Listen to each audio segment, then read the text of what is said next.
Welcome to Film Reveal Decoder 2.0. Please, just tell me, what did I do? Please! Your gateway to quick movie recaps, hidden details, and everything you might have missed. The movie opens with a mysterious man, let's call him the Stranger, waking up in what appears to be a mass grave. Terrified, he soon realizes that he remembers nothing, not even his own name, which only deepens his sense of dread. While the Stranger struggles to comprehend his situation, a girl suddenly appears above the pit. She gazes down at him and then silently walks away. Shortly after, the Stranger discovers a gun on one of the bodies and decides to keep it. Moments later, the same girl returns and tosses him a rope which he uses to climb out of the pit. Emerging into the heart of a forest, the Stranger wanders until he stumbles upon a house. Seeking answers, he ventures inside only to be met with an unexpected scene. There he finds the helpful girl alongside three other people, two men and another woman. The girl introduces herself as Sharon while the men are named Lucas and Michael. In one corner lies a man who appears to be dead. In a state of panic, the Stranger raises his gun and demands to know who everyone is. Lucas quickly draws his own weapon and accuses him of being responsible for the deaths in the pit. With no memory to defend himself, the Stranger remains silent.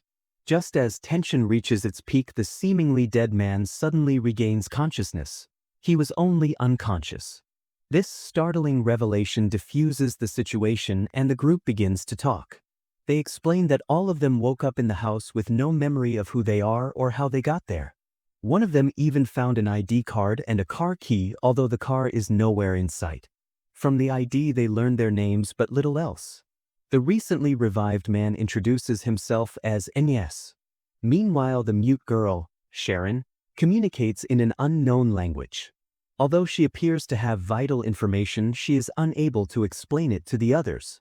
The Stranger attempts to speak with her but without success, while Lucas remains especially suspicious of him given his mysterious emergence from the pit. Insisting that he remembers nothing, just like everyone else, the Stranger suggests they search the house for clues about their identities. During their exploration, he finds a calendar with the 18th of the month boldly marked, a day that has yet to come. He senses that something significant is destined to happen on that day and believes Sharon might know its secret. When he shows her the calendar and asks for answers, she remains silent.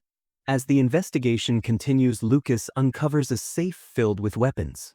Meanwhile, Michael, displaying an uncanny proficiency with firearms despite his memory loss, begins loading one as if he were a seasoned professional. Nes speculates that Michael might have once been a soldier, a possible explanation for his skills. Before they can dwell further on these mysteries, the group decides to leave the house and explore the forest, hoping to find a phone or any means to contact the police. The Stranger, Sharon, and Lucas set out together while Michael stays behind with the mute girl.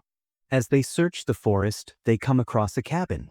Inside, they discover a woman who looks a peculiar woman, silent except for her constant piercing screams, appears looking like a zombie as she consumes some bizarre food. The moment she spots the Stranger, she becomes aggressive and lunges at him. In self-defense, he punches her, rendering her unconscious. Back at the house, Nes and Michael resume their search for clues. Nes discovers a collection of books written in various languages and is astonished to find that he can read them all, including Latin and French. Most of the books focus on anatomy, a subject Nes understands perfectly. Michael suggests that the house might even belong to Nes. When the others return, Nes speaks to the Stranger in Latin, and to his surprise, the Stranger responds fluently. This unexpected communication leaves Nes wondering if he and the Stranger might have been close, perhaps even friends, though he cannot recall any details. The following day, the Stranger, Lucas, and Sharon decide to explore the forest in search of more answers while Michael stays behind with the mute girl. Michael attempts to communicate with her, confessing that he feels a deep connection, almost love, but he can't understand why. He asks her to share any memories she might have, but she remains unresponsive. Suddenly, Michael hears screaming echoing from somewhere in the forest. He tells the mute girl to hide inside the house, grabs a weapon, and heads toward the source of the noise. There he finds a man trapped in barbed wire, frantically screaming for help. Michael tries to free him, but the trapped man continues to strangle him with the wire.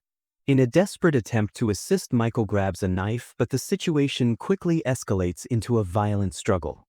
The man begins to bleed and eventually dies.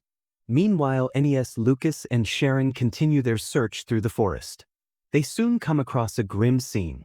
People tied to trees, dead and in terrible condition. Yet no one seems to pay any attention. The trio presses on until they discover several cars. Upon inspecting them, they find that each vehicle has only a minimal amount of fuel, insufficient to take them anywhere. In one car, they also uncover a photograph showing Lucas, Michael, Sharon, and the mute girl together. At that moment, Lucas insists that the stranger isn't truly one of them and cannot be trusted. The stranger counters, suggesting it's possible he was the one who took the picture, but Lucas remains deeply skeptical. As a result, he declares that the cars should not be moved for now, and everyone agrees. They eventually find Michael barely clinging to life. The mute girl rushes over and begins crying beside him, a poignant display of what appears to be deep affection, a hint at the connection Michael had mentioned earlier. Suddenly, the stranger starts screaming. In response, he pulls out his gun and shoots Michael, finally putting an end to his suffering. After all that has transpired, the group reluctantly agrees with the stranger and decides to take one of the cars, realizing that staying in their current state is no longer an option. They drive until they reach a strange building that resembles a hospital. Inside, they find a locked room. The stranger cautiously approaches and peers inside, only to find a terrified child who screams repeatedly at his presence. The child calls out, claiming to know him and calling him Jonah, revealing that the stranger's real name is indeed Jonah. The child repeatedly pleads with Jonah to leave, warning that his presence will bring others who will come to kill everyone. Despite the child's desperate warnings, Jonah insists on knowing his identity and understanding what the child is trying to say. When the child refuses to open the door, Jonah draws his gun and starts shooting at it in an attempt to force it open, but to no avail. Eventually, Sharon intervenes and takes him away.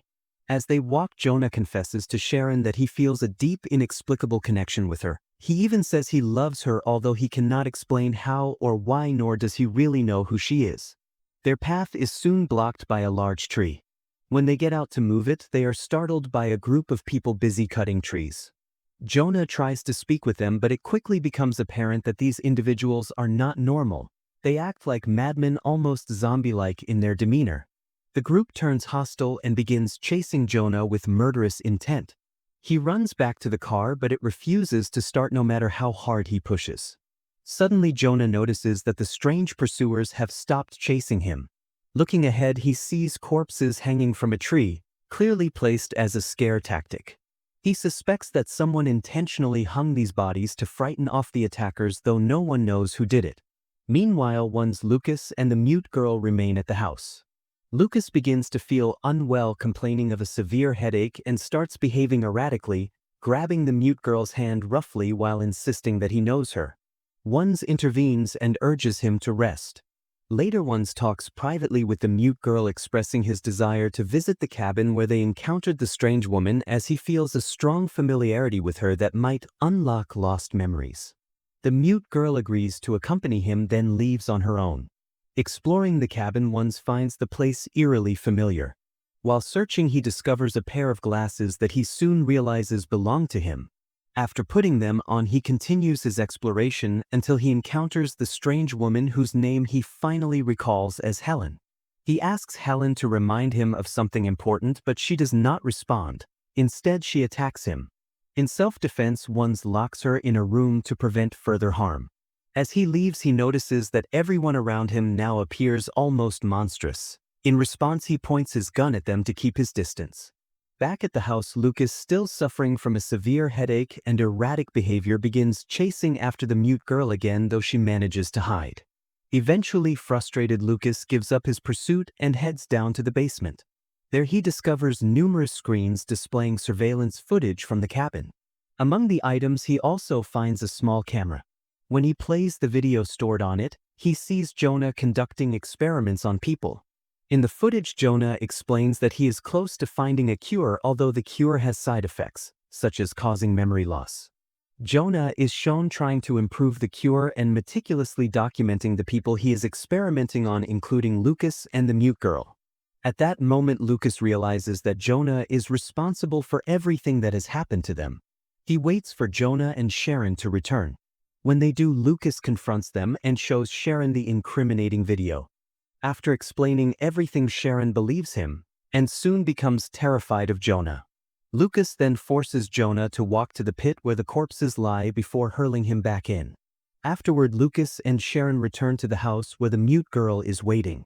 Lucas's condition deteriorates and he attempts to attack her, but Sharon pulls out her gun and threatens him, scaring him away. Left alone in the house, Sharon discovers a collection of books and research materials. As she reads through them, long-forgotten memories begin to resurface, leaving her shocked by what she recalls. Meanwhile, Jonah remains in the pit until the mute girl tosses him a rope which he uses to climb out. Once free, he tells her to keep her distance, confessing that he feels like an evil person and needs to recover all his memories so that he doesn't hurt anyone. He then makes his way back to the hospital where fragments of his past start to re-emerge. He remembers being with someone administering doses of a cure he had invented. Jonah had even drawn a map for that person, instructing them to follow it to meet the army on the 18th when the cure would be delivered. Until then, the plague would continue to spread. It appears that Jonah was a scientist, the creator of a specific cure for a plague that likely transformed people into the crazed individuals seen from the beginning.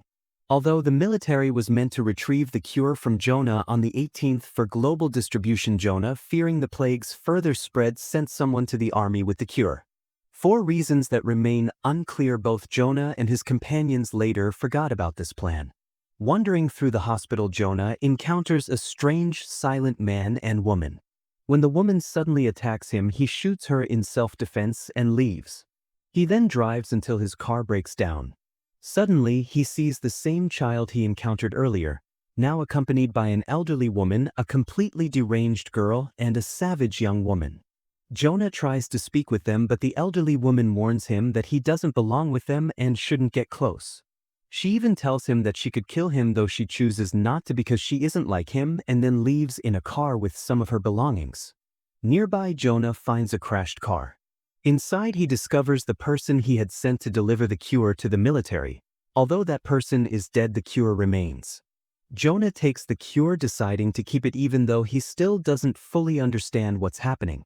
He also finds a picture of himself with Sharon, realizing that they were truly in love, or perhaps even engaged. Amidst all this chaos, Lucas arrives in another car and crashes into the one with the dead man inside.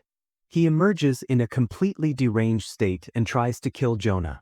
Jonah attempts to explain that he isn't evil and was likely trying to help Lucas and everyone else, but Lucas refuses to listen and relentlessly attacks him.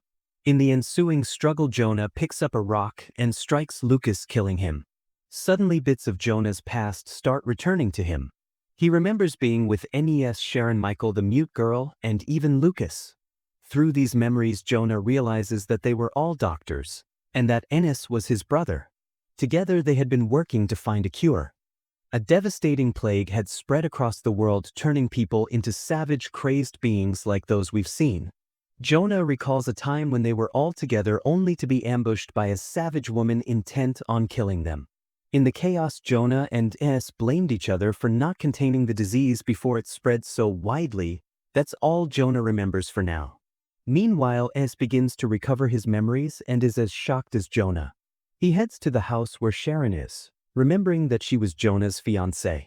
Sharon too has regained her memories, and together they decide to fill Jonah in on everything, convinced that he has yet to remember. They wait there until the next day. The following day, they find the house surrounded by hordes of savages. The group fights back, shooting at them and taking down as many as possible. Amid the chaos, Sharon writes a letter detailing all her recollections for Jonah in case they all perish. Suddenly, a group of people arrives, systematically killing the savages. Nes quickly realizes that these individuals are soldiers from the rescue team scheduled to pick them up on the 18th. He leaves Sharon behind to meet them, but in a shocking twist, the soldiers open fire and kill Nes. Jonah arrives at the scene and is devastated to find his brother dead. He soon understands that the rescue team wasn't there to save them, Their mission was to eliminate everyone to prevent the plague from spreading further. They were not coming to retrieve the cure or to rescue anyone as they had believed. Jonah finds Sharon, who confirms that she remembers everything. He takes her and they attempt to escape. Suddenly, a savage woman attacks Sharon and stabs her. Jonah retaliates by killing the attacker and carries the injured Sharon to safety, hiding in a glass pit to avoid the soldiers. After some time, the soldiers arrive and deposit several bodies into the pit: the boy, the elderly woman, and the savage girl who had been with Jonah earlier. Once they confirm that no one else is alive, the soldiers leave. Jonah desperately tries to save Sharon, but his efforts fail. As she lies dying, Sharon urges him to take a dose of an anti-serum to protect himself from the plague and hands him the letter she wrote. Peacefully, she passes away. Jonah injects himself with the serum and loses consciousness. Soon the mute woman appears, throws him a rope, and helps him climb out of the pit. Determined to stop the plague from destroying the world, Jonah and the mute woman decide to continue their mission. And that's where the movie ends. If you liked the video, subscribe to the channel and hit the notification button so you never miss an update. See you in the next video. Goodbye.